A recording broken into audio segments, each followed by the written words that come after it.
আসছে আবহাওয়ার খবরে ধেয়ে আসছে দুর্যোগ। গভীর নিম্নচাপ অতি গভীর নিম্নচাপে পরিণত হয়েছে। আগামীকাল প্রবেশ করছে রায়দিঘির কাছে উপকূলে।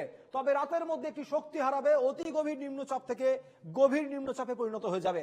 এরপর বাংলাদেশের দিকে সরে যাবে নিম্নচাপ। তখন দক্ষিণবঙ্গের পশ্চিমের জেলাগুলিতে বৃষ্টির সম্ভাবনা কমবে। উপকূল ও বাংলাদেশ লাগোয়া জেলাগুলিতেই ভারী বৃষ্টির সতর্কতা। দোসর হবে দমকা ঝোড়ো হাওয়া। উত্তরবঙ্গে শনিবার পর্যন্ত ভারী বৃষ্টি থেকে অতি ভারী বৃষ্টির সতর্কতা, যেমনটা বলা হয়েছিল 29, 30 এবং 31 তিন দিন উত্তরবঙ্গে বিভিন্ন জেলায় অতি ভারী বৃষ্টির সতর্কতা জারি করা হয়েছিল আবহাওয়া দপ্তরের তরফে আগের থেকেই। আবহাওয়া দপ্তর কি বলছে শোনাবো আপনাদের। এখন এই সিস্টেমটি মোটামুটি নর্থ ইস্ট ওয়ার্ডস ডাইরেকশনে মুভ করবে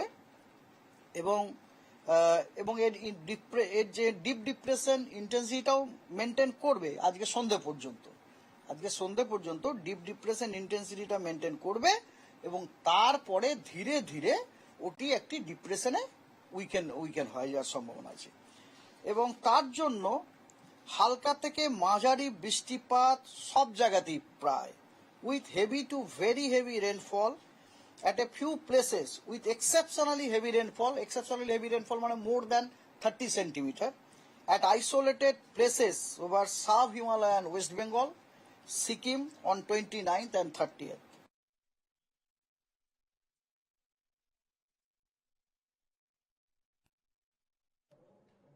আলিপুর এই মুহূর্তে আলিপুর দপ্তরের আবহাওয়ার আগাম আপডেট আপনাদেরকে জানালাম। গভীর নিম্নচাপ অতি গভীর নিম্নচাপে পরিণত হয়ে গেছে এবং এই শক্তি বলা হচ্ছে আগামী শনিবারের পর এই নিম্নচাপ শক্তি হারাবে।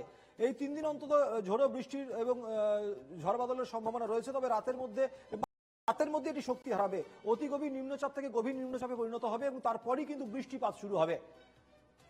বাংলাদেশের দিকে সরে যাবে পরবর্তী ক্ষেত্রে এই নিম্নচাপটি।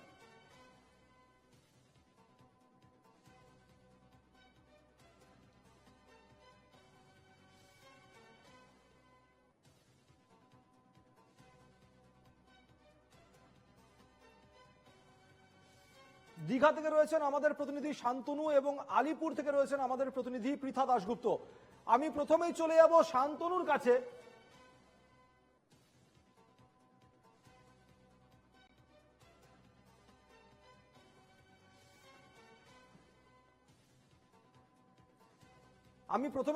পৃথার কাছে। আলিপুর দুয়ার থেকে রয়েছেন আমাদের প্রতিনিধি পৃথা দাশগুপ্ত। আমি প্রথমে যাব পৃথার কাছে। পৃথা, আলিপুর দুয়ারে আজকে মোদির সভা, সেই সভা কিন্তু আগের থেকেই পণ্ড হওয়ার একটা সম্ভাবনা তৈরি হয়েছিল ঝড় বৃষ্টির কারণে। এই মুহূর্তে আলিপুর দুয়ারের পরিস্থিতি কি? দেখো, আমি এই মুহূর্তে আলিপুর আবহাওয়া দপ্তরে রয়েছি এবং কিছুক্ষণ আগে আলিপুর আবহাওয়া অফিস যেটা জানিয়েছে যে দুই বঙ্গেই বৃষ্টি, সেই বৃষ্টি কিন্তু বাড়বে। তবে দুই বঙ্গের বৃষ্টির কারণ কিন্তু আলাদা। তার কারণ হচ্ছে যে উত্তরবঙ্গে ইতিমধ্যেই বর্ষা প্রবেশ করেছে, অর্থাৎ এক অক্ষরে বলা যায় রাজ্যে কিন্তু বর্ষা প্রবেশ করলো, সেই কারণে বৃষ্টি। এবং দক্ষিণবঙ্গে যে বৃষ্টি সেটা তুমি জানো যে নিম্নচাপ, যেটা গভীর থেকে অতি গভীর নিম্নচাপে পরিণত হয়েছে এবং সেটি ধীরে ধীরে রায়দিঘি হয়ে স্থলভাগে প্রবেশ করেছে। আগামীকাল থেকে এটার শক্তি ধীরে ধীরে ক্ষয় হতে থাকবে। তবে যেহেতু বাংলাদেশের অভিমুখে রয়েছে, সেই জন্য দক্ষিণবঙ্গের সমস্ত জায়গাতেই কিন্তু বৃষ্টির সম্ভাবনা, কোথাও ভারী কোথাও অতি ভারী বৃষ্টির সতর্কতা জারি করা হয়েছে। মূলত যেহেতু বাংলাদেশ অভিমুখে রয়েছে, ফলত পশ্চিমাঞ্চলের জেলায় তুলনামূলক কম বৃষ্টিপাত হবে। তবে উত্তর 24 পরগনা, দক্ষিণ 24 পরগনা, মুর্শিদাবাদ, নদিয়া, বর্ধমান, বীরভূম এই সমস্ত জায়গায় ভারী বৃষ্টির সতর্কতা রয়েছে। কোথাও কোথাও বিক্ষিপ্তভাবে অতি ভারী বৃষ্টি হবে, এমনটাও কিন্তু সতর্ক বার্তা জারি করেছে আলিপুর আবহাওয়া দপ্তর। শুধুমাত্র তাই নয়, প্রথমেই যেটা আমি শুরু করলাম যে উত্তরবঙ্গের ক্ষেত্রে আজকে আলিপুর দুয়ারে প্রধানমন্ত্রী নরেন্দ্র মোদীর সভা ছিল, কিন্তু আলিপুর দুয়ারে আগে থেকেই যেহেতু এই বছর বর্ষা নির্ধারিত সময়ের বেশ খানিকটা আগেই প্রথমে আন্দামান নিকোবর দ্বীপপুঞ্জ এবং পরে কেরলে প্রবেশ করেছে, ফলত এটা জানাই ছিল এবং হাওয়া অফিসও এটা বলছিল যে উত্তরবঙ্গে বর্ষা বা এ রাজ্যে বর্ষা প্রবেশও কিন্তু নির্ধারিত সময়ের বেশ খানিকটা আগেই হবে। এবং পূর্বাভাস অনুযায়ী যেটা জানা গেছে যে আজকেই উত্তরবঙ্গে বর্ষা প্রবেশ করেছে। কিছুদিন আগে থেকেই প্রাক বর্ষা বৃষ্টি শুরু হয়েছিল এবং উত্তরবঙ্গে যেহেতু বেশ খানিকটা শিডিউল টাইমের আগে বর্ষা প্রবেশ করেছে, ফলত সেখানে বৃষ্টি হচ্ছে। অন্যদিকে এই যে নিম্নচাপ, যেটা গভীর থেকে অতি গভীরে নিম্নচাপ পরিণত হয়েছে এবং সেটি আজকে রাতের মধ্যে ধীরে ধীরে শক্তি ক্ষয় করবে। ইতিমধ্যে রায়দিঘি হয়ে স্থলভাগে প্রবেশ করছে বাংলাদেশ অভিমুখ। ফলত এই যে ঘূর্ণাবর্ত নিম্নচাপ, যেটি শক্তি আস্তে আস্তে ক্ষয় করবে আগামীকাল, তার জন্য কিন্তু দক্ষিণবঙ্গের বিভিন্ন জায়গায়, উত্তর চব্বিশ পরগনা, দক্ষিণ চব্বিশ পরগনা থেকে শুরু করে বিভিন্ন জায়গায় ভারী থেকে অতি ভারী বৃষ্টির সতর্কবার্তা জারি হয়েছে।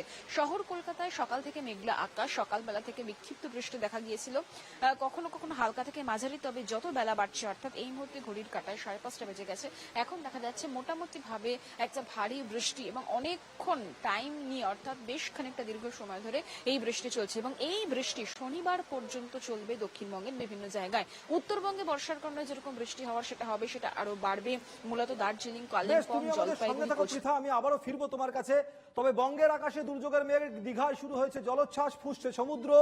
বারবার করে মাইকিং প্রশাসনের, পর্যটকদের সতর্ক থাকতে পরামর্শ দেওয়া হয়েছে। দীঘা থেকে রয়েছেন আমাদের প্রতিনিধি, আমি যাব প্রতিনিধির কাছে। তবে এই মুহূর্তে আপনাদেরকে দীঘার ছবিটা দেখাচ্ছি। মাইকিং চলেছিল দীঘার সমুদ্র সৈকতে, পর্যটকদের সমুদ্রে নামতে নিষেধ করা হয়েছিল। তারপরও আমরা দেখেছিলাম গতকাল 2জন পর্যটক নেমেছিলেন এবং তার ফলে সমুদ্রে তলিয়ে গিয়েছিল তারা। আজকে সকাল থেকে নজরদারি অত্যন্ত তীক্ষ্ণ করা হয়েছে। পরবর্তী ক্ষেত্রে গিয়ে যেহেতু জলোচ্ছ্বাস বাড়ছিল, সমুদ্রের ঢেউ বাড়ছিল, সমস্ত পর্যটকদের সৈকত সরণ থেকে সরিয়ে দেওয়া হয়েছিল পর্যন্ত।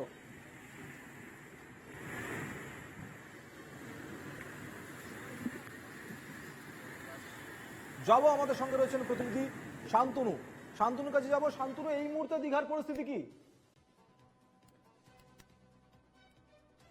ছিল এবং সমুদ্র একেবারে উত্তাল ছিল এমনটা বলা চলে এবং দিনভর কিন্তু দফায় দফায় দীঘায় বৃষ্টি হয়েছে। সকালের যে জোয়ার ছিল সেই জোয়ারের জল কিন্তু গাড়োয়াল টোপকে একেবারে সমুদ্র সরণিতে চলে এসেছিল। বিশেষত এই যে একেবারে দীঘা, শঙ্করপুর, মন্দারমণি এই পর্যটন কেন্দ্রগুলো, সমুদ্রের যে উপকূল এলাকা, সেখানে অনেক গ্রাম রয়েছে, জনবসতি রয়েছে। তাই আর সব যেটা পরের যে জোয়ার সেটা রাতে আসবে, রাত 10টার দিকে জোয়ার আসার কথা। তাই সেই সময়ে সকালের মতো ফের সমুদ্র উত্তাল হয় কিনা, যেমনটা সকালে ঝোড়ো বাতাস এতটা ছিল না, তাই গাড়োয়াল টোপকে ঢেউ যথেষ্ট বড় ছিল। কিন্তু রাতে যদি ঝোড়ো হাওয়া হয় তাহলে পরিস্থিতি কোন দিকে যাবে সেদিকেই আপাতত নজর রাখছে, তীক্ষ্ণ নজর রাখছে বলা চলে প্রশাসন। এবং এই যে উপকূল এলাকার বাসিন্দাদের সরিয়ে নিয়ে গিয়ে শেল্টার হাউসগুলোতে যাতে রাখা যায় তার জন্য বিভিন্ন দল প্রস্তুত রাখা হয়েছে, শেল্টার হাউসগুলো প্রস্তুত রাখা হয়েছে। এবং যত বিকেলের দিকতে এই সময়ে অনেক পর্যটক এই উপকূল এলাকা, বিশেষত আমরা খোঁজ পাচ্ছি যে মন্দারমণি, দীঘার সমুদ্র সৈকতে নেমে পড়ার চেষ্টা করছে। তাদের বারবার সতর্ক করছে পুলিশ রয়েছে, ডিজাস্টার ম্যানেজমেন্ট রয়েছে, নুলিয়া রয়েছে, তারা বারবার সতর্ক করছেন। কিন্তু তবুও কিছু অত্যুৎসাহী পর্যটক তারা সমুদ্রে নেমে পড়তে চাইছেন, যেমনটা গতকাল ঘটেছিল। 2 পর্যটক তলিয়ে গিয়েছিল, তাদের উদ্ধার করা গিয়েছিল। তাই শেষমেশ প্রশাসনের পক্ষ থেকে পুরো সি বিচ এলাকা বরাবর একটা হলুদ দড়ি, কাছি দিয়ে বলা যেতে পারে যে কর্ডন করে দেওয়া হয়েছে যাতে কেউ নামতে না পারে। তাই এই কড়া নজরদারি চলছে, মাইকিং চলছে এবং যারা উপকূলবর্তী বাসিন্দা রয়েছেন তাদেরকেও ইতিমধ্যে ব্লক প্রশাসনের পক্ষ থেকে মাইকিং করে সতর্ক থাকতে বলা হয়েছে। বয়স্কদেরকে কিছুটা দূরে সরিয়ে নিতে বলা হয়েছে।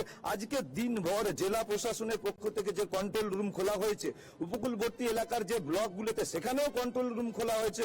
পুরো কন্ট্রোল রুম যোগাযোগ ব্যবস্থা রাখা হয়েছে, এখনো সেই ব্যবস্থা চলছে।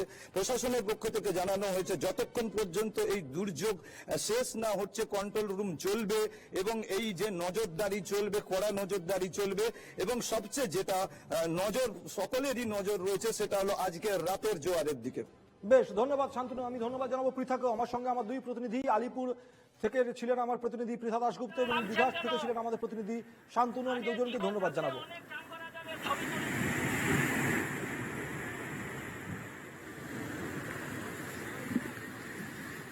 আমরা কাউকে নামতে দিচ্ছি না, আমরা পুরো বড় নজরদারি চালাচ্ছি।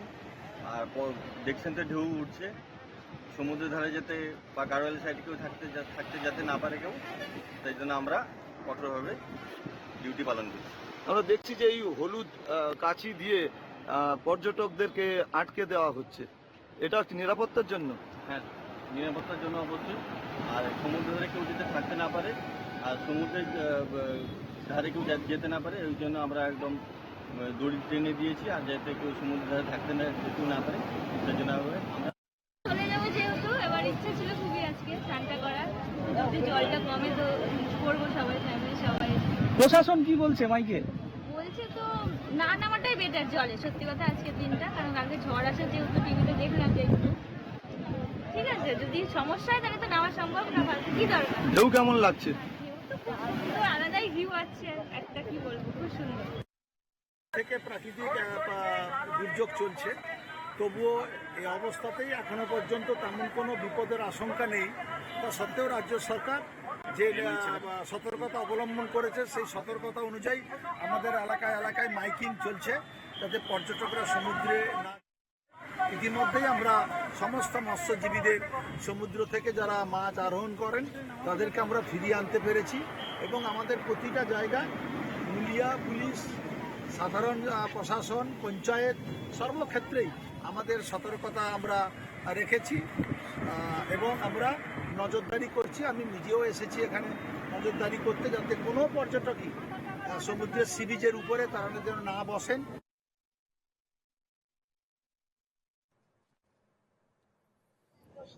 দীঘার সমুদ্র সৈকতের ছবি আপনাদেরকে দেখাচ্ছিলাম এতক্ষণ ধরে। বঙ্গের আকাশে দুর্যোগের মেঘ ইতিমধ্যেই যে নিম্নচাপে তৈরি হয়েছে, সেই নিম্নচাপ আজ রাতেই তার শক্তি হারাবে এবং তারপর গভীর নিম্নচাপে পরিণত হবে। এবং আমরা যেমনটা জানি, যখন নিম্নচাপ থেকে গভীর নিম্নচাপে পরিণত হয় এবং তারপরই প্রথম দিকে নিম্নচাপে থাকার সময় ঝড়ের সম্ভাবনা থাকে প্রচন্ড পরিমাণে, এবং যখন গভীর নিম্নচাপ হয় তখন বৃষ্টির সম্ভাবনা বাড়ে, এবং যখন গভীর নিম্নচাপে পরিণত হবে তারপরই কিন্তু বৃষ্টির সম্ভাবনা বাড়বে। আজকে রাতের থেকে আজ, কাল এবং পরশু অর্থাৎ 31 তারিখ পর্যন্ত কিন্তু বৃষ্টির সম্ভাবনা রয়েছে বঙ্গে। 31 তারিখের পর থেকে ধীরে ধীরে বৃষ্টির পরিমাণ কমবে।